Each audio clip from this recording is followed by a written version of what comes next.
Braylon Edwards, take it away, my friend. Done it a couple times already. Let's get into it. No need to wait. Put him up there, my man, Fletch. So let's do it. Let's get out the way. Lions 6-11. So if you want that under, which is 6.5, I would say take the under on the Lions this season. Now, if you look at 6-11, that's still improvement from last year. That's 3 more games than they won last year. Here's how we start. You look at Philly. Philly's going to beat them. It's going to be bad. And I actually listened to what you said yesterday, Ryan. If Philly goes ahead and blows them out, like I think they will, I think Philly's that good of a ball club.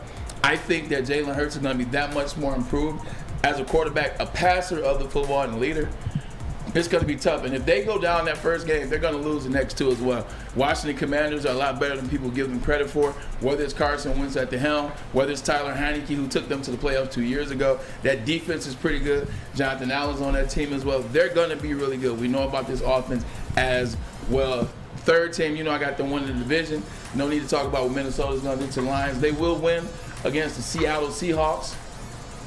They will lose against the Patriots. I understand what you say about the Patriots, and that offense coaching staff looks like a mess. Looks like Bill Belichick doesn't know what he's doing. Well, last time the Lions have won in New England was 1993. They've lost the last 3. They don't win well on the road. In fact, Ryan, the Lions are 27-5 on the road in the last 4 seasons. So I don't see them beating Bill Belichick in New England at Gillette Stadium. They won't beat the Cowboys in Jerry's World. Just won't happen. CeeDee Lamb, Ezekiel Elliott, new purpose, healthy Tony Pollard. Offensive line still has some guys. Zach Martin, the guy, has been the best lineman for the Cowboys.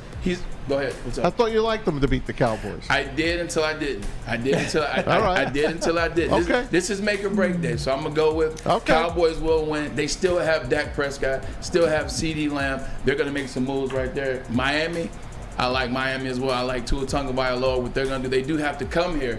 But I like Tua Tagovailoa. I like that offense. I like Raheem Mostert at running back. I like Chase Redmond at running back. I like Jalen Waddle. I keep talking about it. Mike Gesicki is going to be that missing piece on the offensive side of the ball. And Xavier Howard is still out there. And oh, by the way, they did get Terron Armstead, left tackle from the Saints. Gesicki's on the trade block, by the way. And guess what? They're not going to trade him. Then the Green Bay is Green Bay. That's Maz's team. No need to explain that. The Bears, I think the Bears will be better. I think Justin Fields will be better.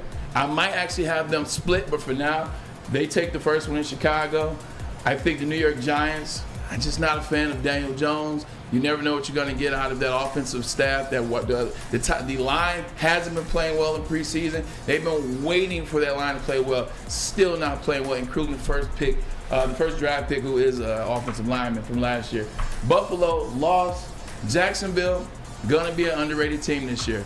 I like what they're going to do. They went out and got Christian Kirk. They say, you know what, we need a wide receiver. We're going to pay for him. We don't care what the people think. Trevor Lawrence is going to be much better this year. He's going to be improved. Travis Etienne, somebody that he's very familiar with in the backfield. I tell you, he's the most underrated ACC player in the last 20 years. He's going to ball for that team. So look for that to be a surprise loss for the Lions. They lose to the Vikings again.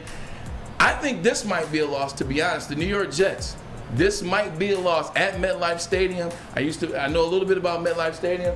That wide receiver core, about as good as it gets in terms of young talent. You got Breece Hall, who's chomping at the bit to make his mark in the NFL. Not to mention on the defensive side of the ball, you do have players as well. But I'll stick with a win for now. Carolina, I got that as a win. I can't cheer for Baker Mayfield. The Bears, they beat him again, and then they lose to Green Bay in Green Bay.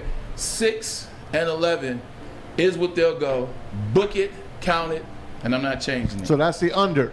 That's the under. Okay. Like, the only way I change that is actually to say they lose to Carolina or say they lose to the Jets. Okay. It's the only way why I would change it. I would change it to 5-12 instead of 6-11. Well, right now, the favorite of the over-under is the over in Vegas. Now, It's only a slight favorite. Yep. And the under is a slight underdog. It's a plus 125.